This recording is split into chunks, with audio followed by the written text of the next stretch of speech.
Bueno, hoy es 30 de abril de 2016, estamos en la Villa Grimaldi, en el Archivo de Historia Oral. Ya empiezo agradeciéndote por compartir un poco de tu historia con nosotros porque es la pesquisa, no la investigación. Quería que empezaste presentándote. Sí, mira, yo me llamo Lucrecia Brito Vázquez y yo estuve presa acá en Villa Grimaldi desde el 31 de diciembre de 1974 y estuve alrededor de 21 días aquí, porque este era un centro de tortura y exterminio de prisioneros, no era un lugar de reclusión permanente. ¿Usted salió del exilio o se quedó en Chile? Bueno, no, yo estuve presa de aquí me llevaron a 4 Álamos, 3 Álamos, y el 75 salí en libertad el mes de julio, o sea, estuve como 7 meses presas, porque yo tenía 6 meses de embarazo, y entonces la Cruz Roja, que vino en visita a Chile, hizo que las autoridades, para mostrar una mejor imagen, liberaran a las mamás con hijos y a las embarazadas.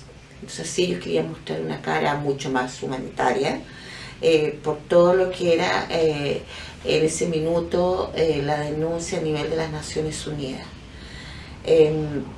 Sin embargo, justamente ese año 75 es cuando se sabe de la lista de los primeros detenidos desaparecidos. La lista de los 199 desaparecidos, que fue la primera lista que nos sobrecogió a todos, ¿no?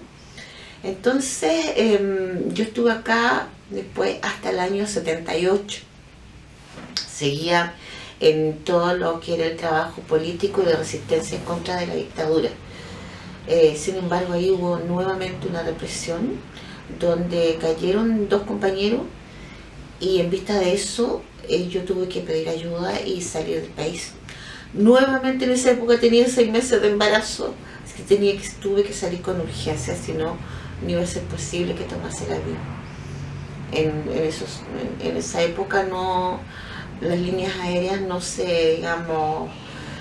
tomaban el riesgo de llevar a alguien con tantos meses de embarazo. Pero bueno, pude viajar.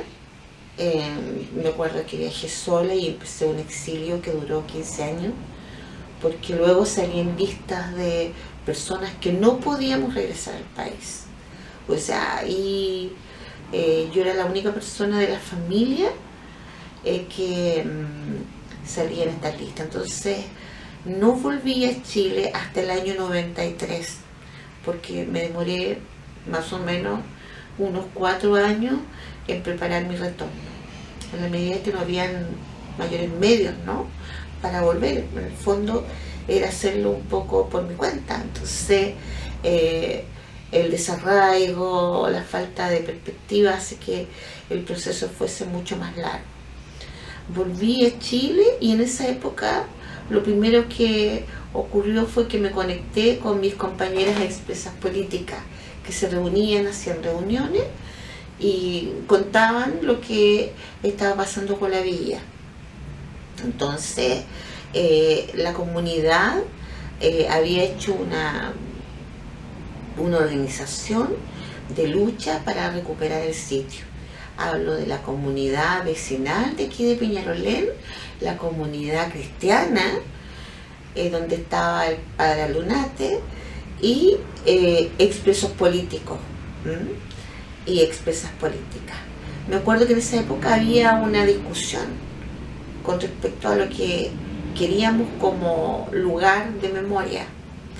Y bueno, lo primero que ocurrió fue que participé justamente, tengo entendido que fue el año 94, por ahí, cuando se abrió la puerta a la comunidad.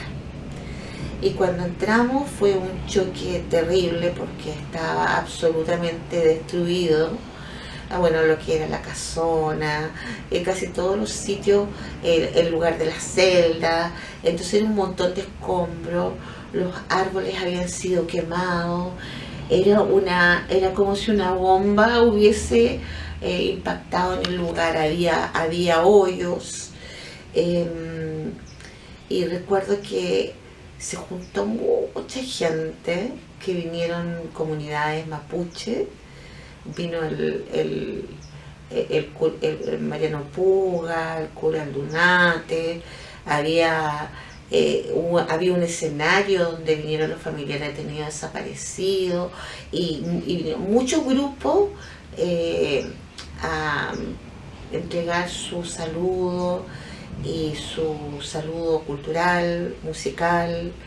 Entonces los jóvenes del lugar prepararon todo un show, por así decirlo, para poder inaugurar y celebrar la victoria de haber recuperado este lugar, que si bien lo habían alcanzado a destruir la DINA, queriendo borrar la memoria, bueno, no lo habían logrado completamente.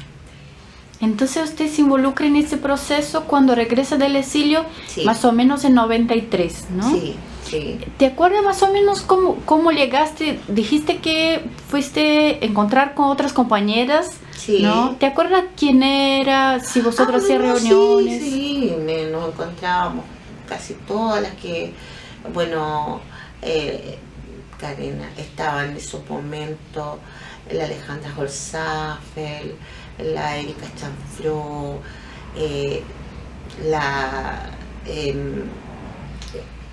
Karena Pérez, la Rosa Lizama, la Ángeles Álvarez, la Viviana Uribe, la Amelia Negrón, en fin, muchas compañeras. ¿Y vosotras hacían parte de una organización de expresas o eran compañeras que se juntaban para plantear la recuperación? No, nos juntábamos como expresas, porque en realidad la comunidad de las mujeres siempre mantuvimos algún tipo de conexión entre nosotras, y eso fue muy importante para el regreso, porque obviamente creo yo que nos dábamos fuerzas unas a otras también en lo que era esta nueva etapa de vida, el retorno al país. Y bueno, hay que pensar que en esa época no había ningún lugar que hubiese sido rescatado. Este era el primer sitio y por lo tanto estaban todas las dudas, las aprensiones. O sea, la mayoría de la gente tenía la esperanza que al poder entrar aquí se iba a poder encontrar alguna respuesta de los detenidos desaparecidos. Esa era como la primera inquietud. Y luego, bueno, encontrarnos entre nosotras, porque no, como esto fue publicitado, la apertura de la Villa Grimaldi, no sabíamos quiénes iban a llegar. Entonces también fue el reencuentro de muchas personas que durante años no nos vimos, porque no todas las compañeras llegaban a esos encuentros de expresa. Entonces, sin embargo, allí sí llegamos todos. Y recuerdo que, bueno, como nos pusimos de acuerdo para llegar, para encontrarnos acá, y luego fuimos a la casa de una compañera que vive en La Reina, cerca, la Ana María Moreira. Tiene una casa grande, bueno, una compañía con altos medios, con una piscina. Me acuerdo que nos bañamos todas después, digamos, terminamos esto en un encuentro, y también un encuentro en que necesitábamos como también relajar, ¿no? La gente jura que nosotros nos juntábamos para llorar o para deprimirnos juntas. No, graso error. Nos juntábamos para conversar de nuestras vidas, para pasarlo bien, para sentirnos nuevamente las compañeras que fuimos y que somos y que seremos, porque yo creo que la complicidad que se crea en lugares donde se ha encontrado, se ha estado tan cerca de la muerte, eso es algo que no, por mucho que mis compañeras, no sé, piensen ahora lo que piensen, o se vistan como se vistan, o hagan la vida que quieran, seguimos siendo compañeras, seguimos siendo esas personas que tienen una parte de su memoria que es intransferible, por mucho que uno cuente la historia, ¿no? ¿Se juntaba también con expresos políticos hombres? Sí, sí, también. Y luego formamos una agrupación que funcionábamos, me acuerdo, en una casona de la izquierda cristiana viejísima. Y eran reuniones interminables como la que hoy día estaba presenciando la Villa Grimaldi, con mucho mayor discusión. Podrían haber parecido violentas, pero en realidad no, eran muy apasionadas. Y teníamos diferencias. Una vez que se abrió la villa, teníamos diferencias con respecto al proyecto. Muchas de nosotros habíamos estado en Europa y por lo tanto teníamos como una visión de lo que eran los campos de concentración y cómo efectivamente nosotros queríamos que la apertura de Villa Grimaldi sirviera como un ejemplo que mostrara a las generaciones futuras in situ el horror que habíamos vivido. Sin embargo, se dio toda esta discusión de que este no podía convertirse de nuevo en un sitio de horror, que tenía que ser simbólico, que, en fin, y bueno, está toda esa mirada del perdón, del catolicismo, que impregnó también, yo diría, los proyectos de este sitio. Y que bueno, al margen de eso, nosotros seguíamos con nuestra idea, y creo que producto de eso también es que existen las Casas Chile, la torre, la salita de la memoria, y pensamos que deben seguirse colocando otros elementos que grafiquen un poco más lo que esto fue, porque este no es un parque por la paz donde tú puedas irte sin saber algo de su historia, y por lo mismo nosotros pensamos que para los jóvenes, ver la realidad es algo muy ejemplarizador. Yo no vi que ninguna persona se deprimiera, ni ninguna escuela dejara de llevar a los niños, por ejemplo, a los hornos crematorios y a los lugares donde se ahorcaban los presos, donde estaba la cuerda, donde estaba todo y donde había documentales. Entonces, eso mismo yo creo que era la discusión nuestra en ese minuto. Y que bueno, que continúa, yo creo que continúa, porque en una sociedad donde nos cuesta, producto de la dictadura, decir las cosas como se piensan o como fueron, ser como absolutamente transparente, el doble estándar es algo que sigue estando vigente. Entonces eso de mostrar un sitio de horror como un sitio de horror le da pánico a todo el mundo. Entonces, bueno, yo diría que todavía eso está como en el aire, que aquí se ha hecho algo muy inteligente, muy interesante, es un trabajo pionero. Yo felicito a todos los directivos que han pasado, o sea, cuando uno opina, no quiere decir que esté opinando para decir que lo hicieron mal, sino que opina para mejorar lo que cree que se ha hecho bastante bien, pero que se puede hacer mejor. ¿Te acuerdas de alguna manifestación hecha acá frente de la villa antes de que fuera abierta? Sí, hubo manifestaciones, inclusive nosotros, me acuerdo que había más que manifestaciones, yo no asistía a manifestaciones, porque no estaba como muy instalada todavía en Chile. Pero sí, yo me acuerdo que sí habían incursiones por parte de nosotros. Veníamos a mirar por sobre el muro, eso sí, para ver que se podía entrar. Y hubo compañeras que entraron cuando esto estaba todavía cerrado y en manos se supone de la DINA, de particulares. Pero yo no participé en ese tipo de manifestaciones, pero sí las hubo.